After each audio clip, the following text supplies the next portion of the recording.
The last train pulled away from Copper Creek Station like it was carrying the last of Rose Whitmore's hope with it. The smoke dragged low across the platform, and when it cleared, she was still standing there alone. 3 days in town, and not a single door had opened for her. Not the boarding house, not the laundry, not even the general store. A woman with no family and no references was not welcome in Copper Creek.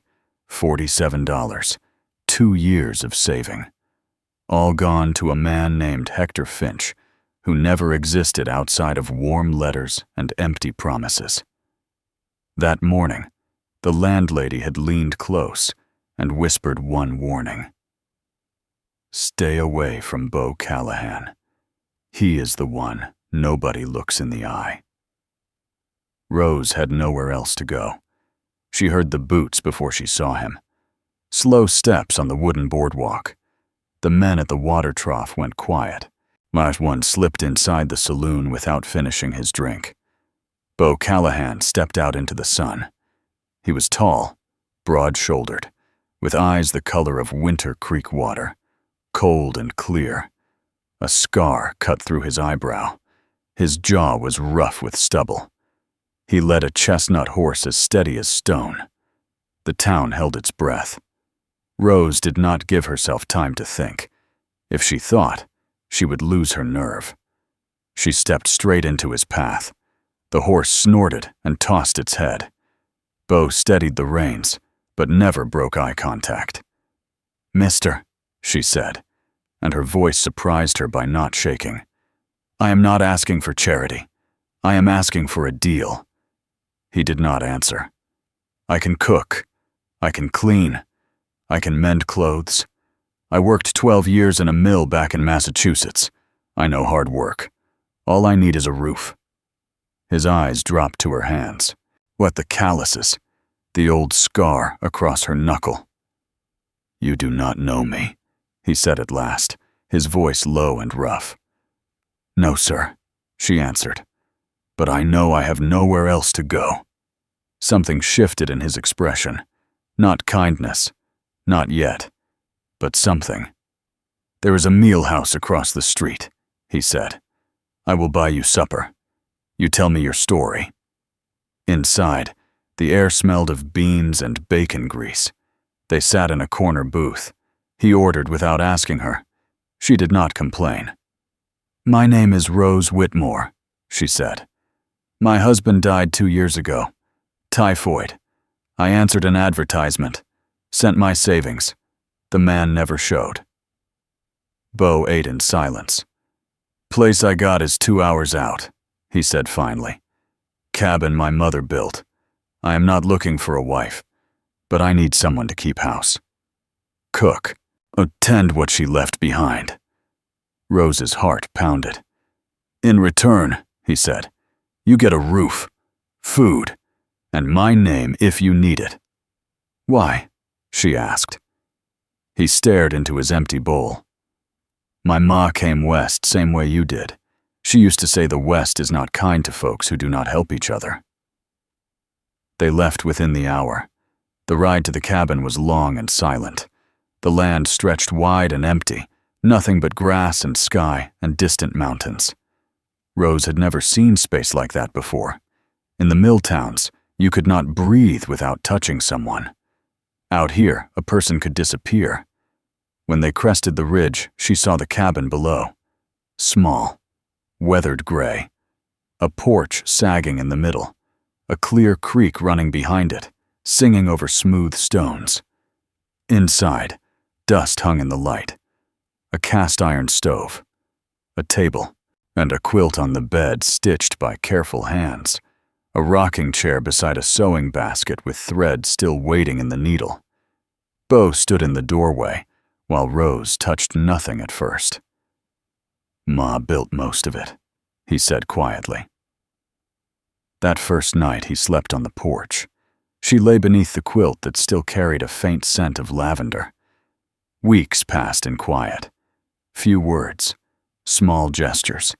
He showed her how to read deer tracks by the creek, how to find wild onion and service berries. When she slipped on the rocks and cut her knee, he did not rush to lift her. He waited. She stood on her own. "You will do," he said. She cleaned the cabin, baked cornbread from his mother's recipe, sewed a tablecloth with yellow daisies.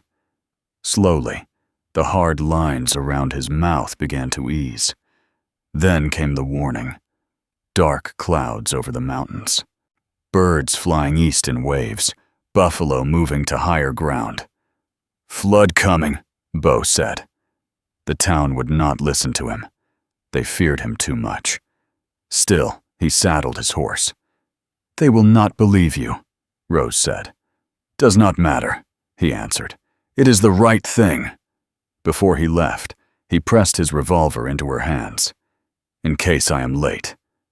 She stood at the fence and watched him ride toward the town that whispered about him. The storm did not break with rain.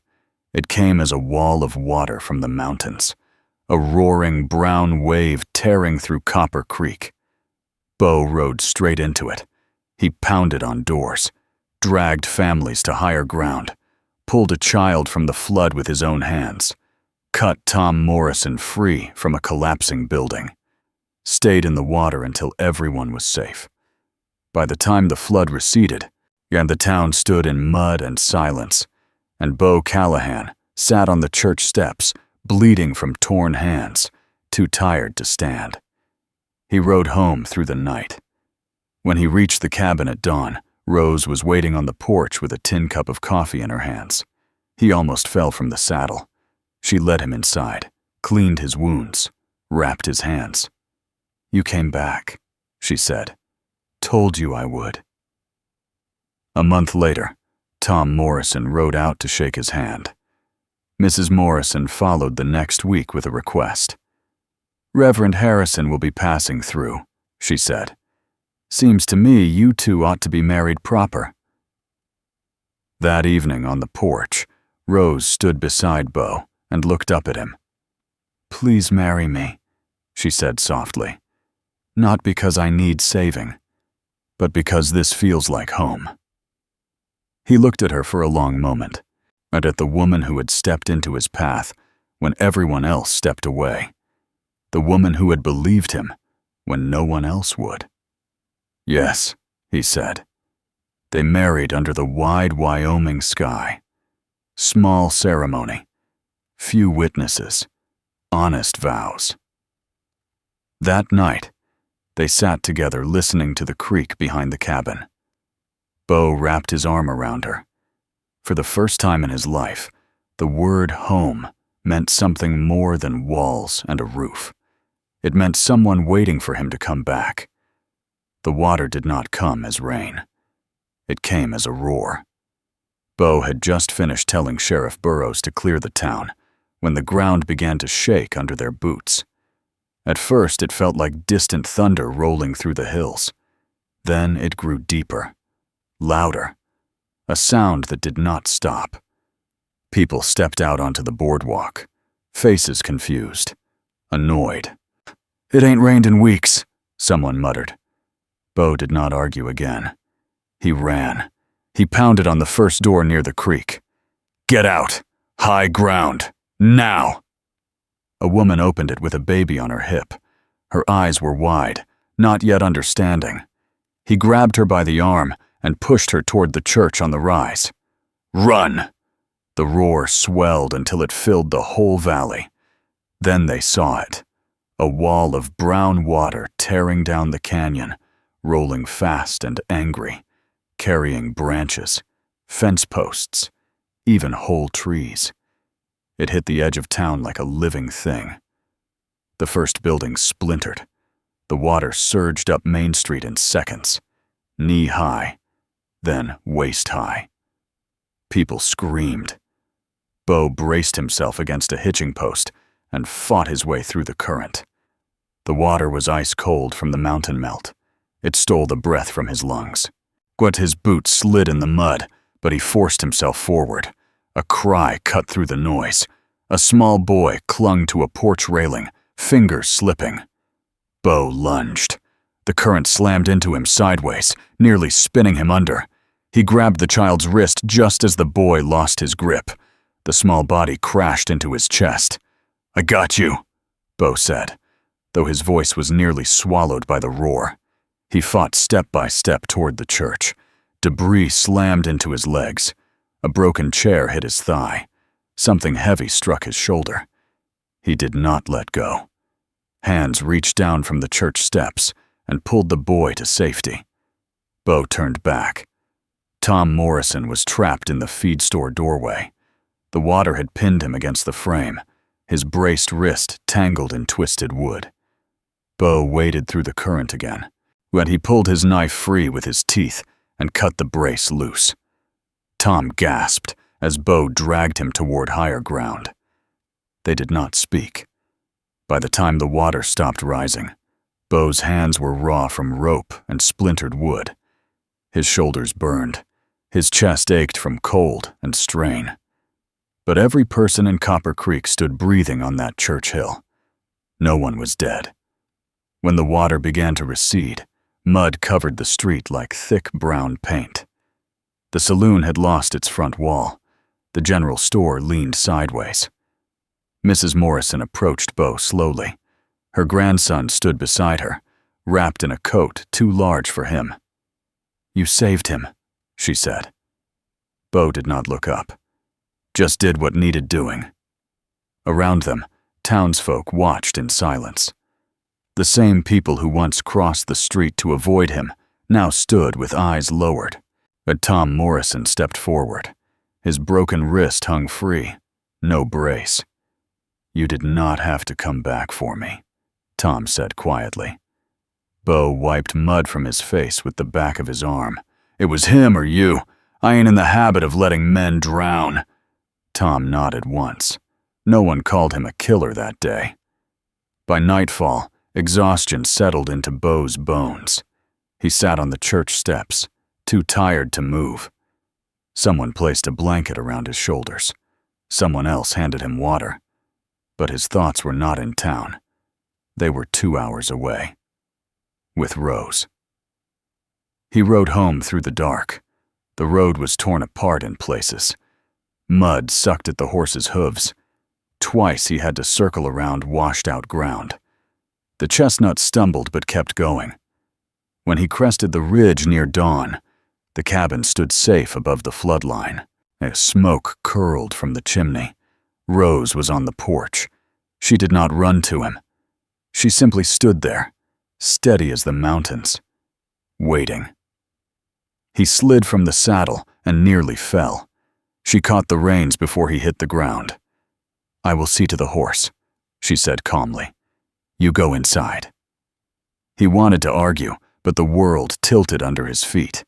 He let her guide him to the porch. The next thing he knew, he was waking in his own bed. Sunlight filled the cabin. His boots were off.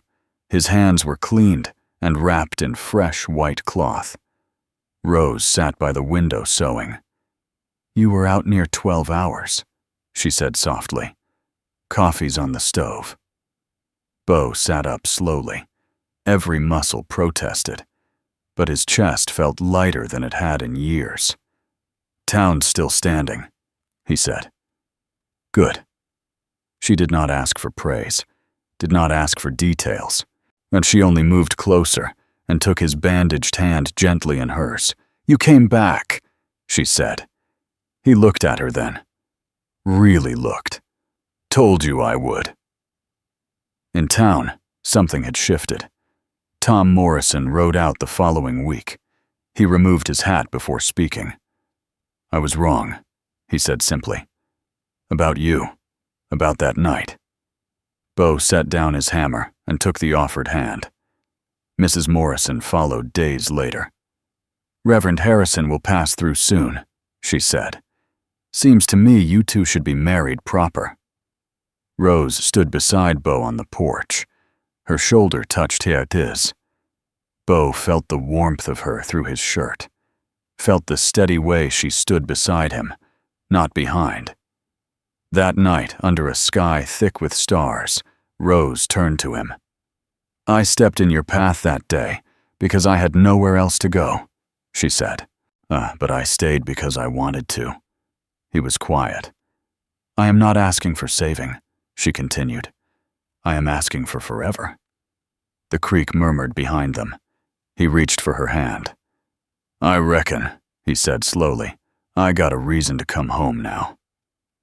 And for the first time, the town's most feared cowboy did not look away when someone met his eyes. Reverend Harrison arrived on a gray mare the following Thursday, his black coat dusted from the long road. Word had already spread through Copper Creek. The same town that once whispered Bo Callahan's name now sent riders up the ridge in small groups, hats in hand, faces open and curious. The porch of the cabin had never held so many people. Rose stood inside by the small window, smoothing the front of the white muslin dress she had sewn herself. The stitches were careful and even, not fancy, not delicate, but strong. Bo waited outside near the steps, hands clean, but still wrapped in faint scars from the flood. He had shaved that morning. The white scar through his eyebrow stood out clear in the sunlight. He looked nervous, though he would never have admitted it. Mrs. Morrison stepped onto the porch first, her grandson beside her. Tom Morrison followed, his wrist fully healed now. He gave Bo a firm nod. "You ready?" Tom asked. Bo glanced toward the door. "Reckon so." The door opened. Rose stepped out into the light. The wind caught the edge of her dress and lifted it just enough to make it move like it belonged to the land. Her hair was pulled back with a simple ribbon. No jewels, no lace. Just the steady look in her eyes that had not wavered since the day she stepped into his path. Bo forgot to breathe. Reverend Harrison cleared his throat and opened his worn Bible. The creek behind the cabin murmured soft and steady, like it had something to say about this moment. "We gather here," the Reverend began, "not in a church of walls, but under God's sky." Rose walked to stand beside Bo. Their shoulders touched, not by accident. When it came time for vows, Bo went first. He looked at Rose, not at the crowd. "I ain't good with speeches," he said plainly, "but I give you my word. I will come home to you every day I can. I will stand between you and what tries to harm you, and I will not turn away when things get hard." Rose felt her throat tighten, but her voice stayed steady. "I came here with nothing," she said, "and you gave me shelter when you did not have to. I give you my work, my loyalty, and my whole heart. I will stand with you when folks speak good of you and when they don't." There were no grand gestures, no long poetry, just truth. Reverend Harrison nodded once and closed the Bible. "You may call each other husband and wife." Bo reached into his pocket and pulled out a copper penny he had hammered flat the night before. He had shaped it into a simple band with careful hands. "My pa gave this to my ma on their wedding day," he said quietly. "It ain't much." "It's everything," Rose answered. He slid the ring onto her finger. The small crowd clapped softly. Mrs. Morrison wiped her eyes without pretending she was not. That evening, when the riders had gone and the dust had settled, Rose and Bo sat alone on the porch. The sky burned orange and then faded into deep blue. Stars appeared one by one. Rose leaned her head against his shoulder. "You were not the most feared man in town," she said softly. Bo let out a low breath. "Felt like it. You were just the most misunderstood." The creek kept singing behind them. Life did not turn easy overnight. The flood had left damage. Fences needed rebuilding. Supplies ran low. Work stretched long into the evenings. But something had changed. When Bo rode into town now, men nodded instead of looking away. Sheriff Burroughs tipped his hat. Tom Morrison shared a table at the saloon without tension. And Rose walked beside him without fear. One afternoon in early fall, as the leaves near the creek turned yellow and gold, Rose stood in the doorway watching Bo mend the fence. He looked up and caught her staring. "What?" he called. She smiled. "Nothing. Just thinking how strange it is." "How so?" "I begged the most feared man in town to marry me." Bo leaned against the fence post, amused. And it was the smartest thing I ever did." He walked back toward the cabin, wiping his hands on his trousers. When he reached her, he did not stop at the porch steps. He stepped close enough that she had to tilt her head back to look at him. "You ain't begging," he said gently. "You chose. And so did you." The wind moved through the willows. The cabin stood steady. The creek ran clear and constant. Years later, folks in Copper Creek would tell the story different ways. Some would say Bo saved the town and earned his bride. Others would say Rose tamed the wildest heart in Wyoming. But the truth was simpler than that. Two lonely people met at the edge of their breaking point, so she stepped into his path. He chose to stop. And in a land where survival was never promised, they built something stronger than fear. They built a home. And home, as Rose had learned long ago, was not where you hung your hat. It was where someone waited for you to come back.